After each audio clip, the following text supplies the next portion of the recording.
Noruega, o país nórdico que é o segundo mais rico da Europa, com um PIB de 362 bilhões de dólares, conhecida por ter sido terra dos vikings e possuir algumas das paisagens mais bonitas do mundo, com seus belos fiordes e o fenômeno da aurora boreal.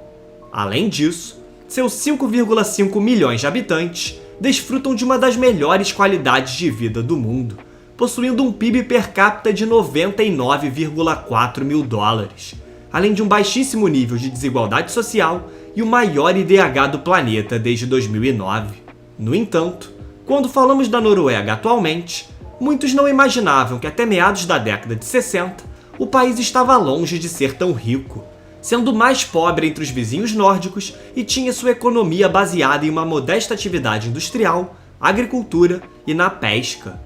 Todavia, a Noruega conseguiu um impressionante desenvolvimento nos últimos 50 anos e se tornou uma nação extremamente avançada e próspera. E nesse vídeo, vamos entender como a Noruega se tornou tão rica, além de mencionar a importância da nação no que tange a recente crise energética no continente europeu. Para entender o desenvolvimento da Noruega, precisamos voltar para o início do século XIX, quando a Noruega era um país relativamente pobre, tendo sua economia baseada em agricultura, madeira, pesca e principalmente uma grande marinha mercante, que foi fundamental para o país desenvolver uma tradição de transporte de mercadorias. Durante esse século, a economia norueguesa experimentou um grande crescimento, impulsionado pelo desenvolvimento da sua infraestrutura, especialmente com a construção de novas ferrovias e rodovias que reduziram o custo de transporte, além da Revolução Industrial, onde a Noruega obteve uma grande vantagem em relação a outros países europeus, principalmente pela capacidade da nação em produzir eletricidade barata usando energia hidrelétrica, graças às diversas cachoeiras no país. No início do século XX, a nação já estava na média de outras da Europa, mas ainda abaixo do desenvolvimento dos vizinhos nórdicos. E com as duas guerras mundiais, a Noruega voltou à estaca zero, pois mesmo se mantendo neutra em ambos os conflitos, não conseguiu evitar a destruição de sua marinha e a invasão da Alemanha nazista. No final da Segunda Guerra Mundial, com o país em ruínas, a Noruega iniciou sua reconstrução, juntando-se a diversas organizações nos anos seguintes, como a ONU, OCDE e a OTAN, além de ser o quarto maior beneficiado per capita do Plano Marshall, que era a ajuda americana para reconstruir os países europeus no período pós-guerra. Nesse contexto, a Noruega se recuperou rapidamente, buscando intensificar o modelo nórdico de uma economia mista, ou seja, uma economia de mercado capitalista com uma clara influência estatal em diversos setores, mantendo uma alta liberdade econômica e desburocratização, sendo um dos países mais fáceis de se fazer negócios do mundo, enquanto algumas atividades industriais são de propriedade ou administradas pelo Estado, mas notoriamente do setor de energia. Além disso, a Noruega possui um dos impostos mais altos do mundo, com 25% de impostos sobre serviços, a quinta maior taxa do planeta, além de 1 a cada 3 funcionários noruegueses trabalharem no setor público, sendo o nível de emprego governamental mais alto do mundo. Também há uma proteção social no país, com creches subsidiadas para crianças e pagamentos de assistência social, como pensões por invalidez e pagamentos de licença parental. No entanto, os altos gastos governamentais com educação, por exemplo, que representam 11% dos gastos totais do governo, foram muito importantes para desenvolver uma força de trabalho qualificada e, consequentemente, seus setores públicos e privados se mantiveram altamente competitivos ao longo dos anos. Entretanto, o que viria a mudar a história da Noruega seria a descoberta de grandes reservas de gás natural na Holanda no fim da década de 50, pois graças a esse acontecimento, surgiu uma forte especulação de que no Mar do Norte haveria petróleo. O problema naquele momento era decidir as limitações de território entre o Reino Unido e a Noruega.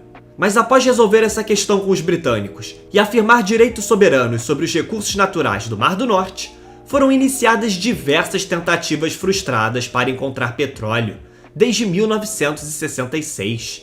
Apenas 3 anos depois, em 1969, a Phillips Petroleum, que é uma multinacional americana, encontrou petróleo no campo de Ekofisk, hoje um dos principais do planeta.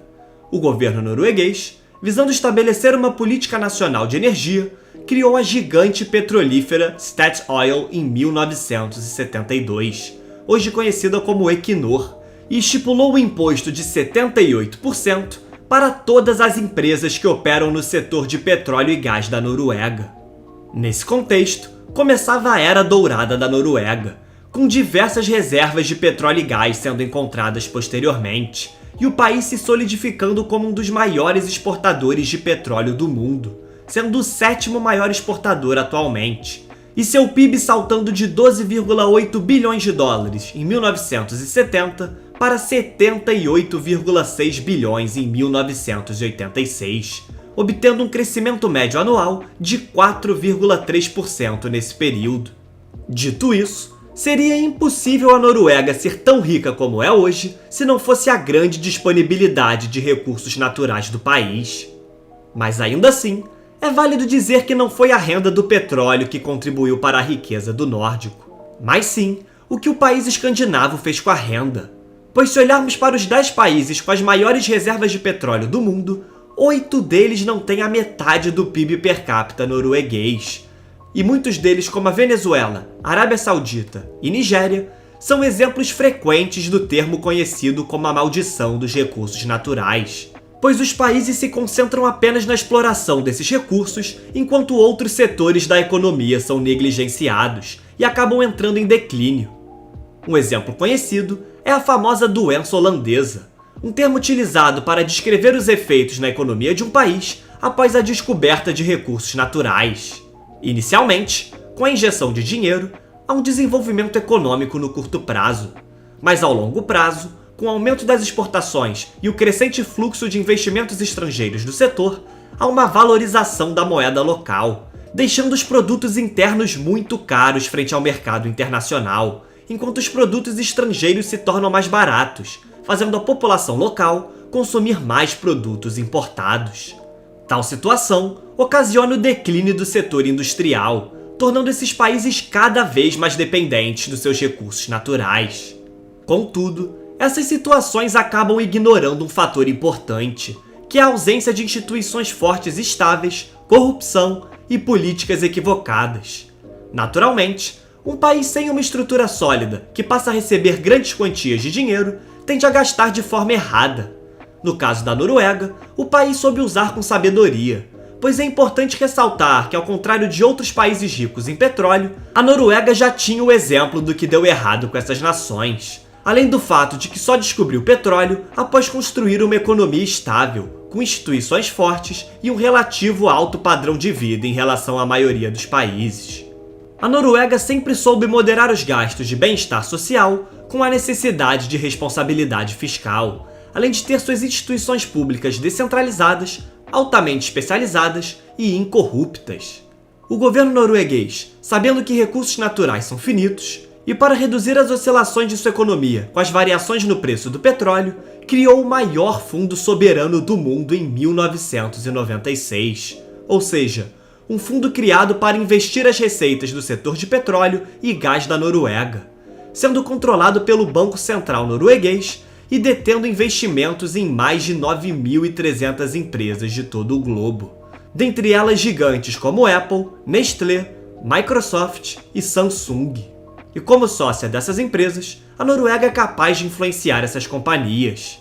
Além disso, o fundo detém impressionantes 1,3% de todas as ações de empresas listadas no mundo.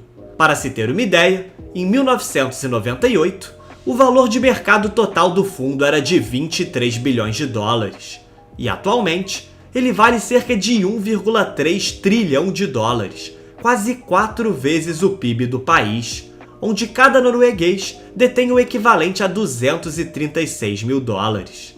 É importante ressaltar que o fundo segue alguns princípios éticos, recusando-se a investir em empresas que violam direitos humanos, que estão envolvidas com corrupção, degradação ambiental e que não estão comprometidas em reduzir o uso de combustíveis fósseis. Em 2019, por exemplo, o fundo deixou de investir em 2 empresas brasileiras, sendo elas a Vale, por danos ambientais em relação ao rompimento de barragens, e a Eletrobras devido à violação de direitos humanos, como no caso da hidrelétrica de Belo Monte.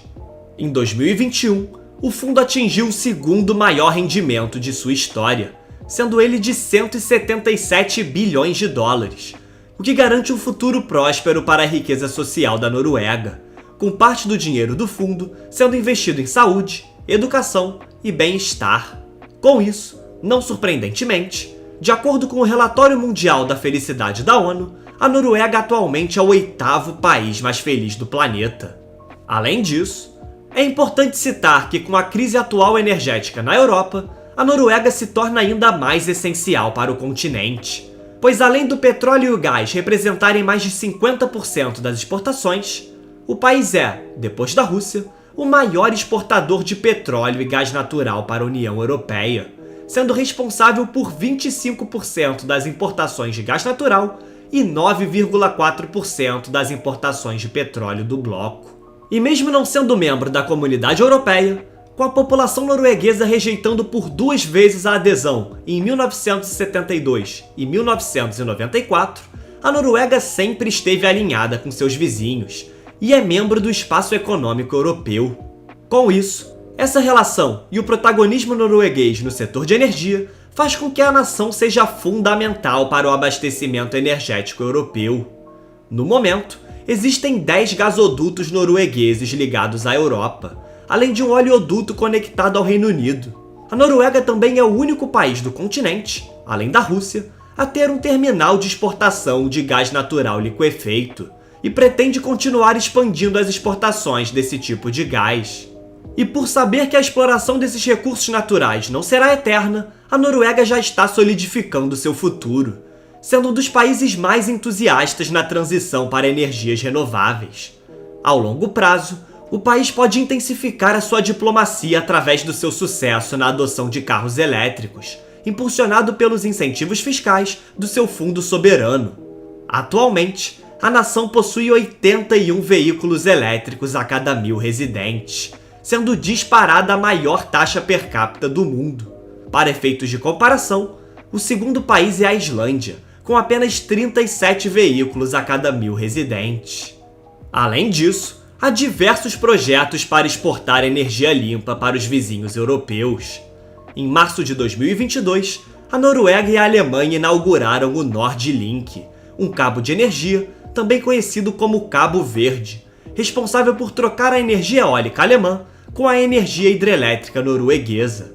Futuramente, à medida que a Noruega e a Equinor transitarem para energias renováveis, essas conexões permitirão que o país continue contribuindo para a segurança energética europeia. Portanto, a Noruega é um exemplo no que tange à utilização de seus recursos naturais como potencializadores de sua economia, tornando essa sociedade uma das mais avançadas do mundo. Com isso, o país já está assegurando seu futuro e tende a ser essencial para o continente europeu no curto e no longo prazo. Muito obrigado a você que chegou até aqui. Se possível, comente abaixo o próximo tema que você deseja ver aqui no canal. Além disso, curta o vídeo, se inscreva e compartilhe o conteúdo com seus amigos. Agradeço novamente pela sua audiência e até o próximo vídeo.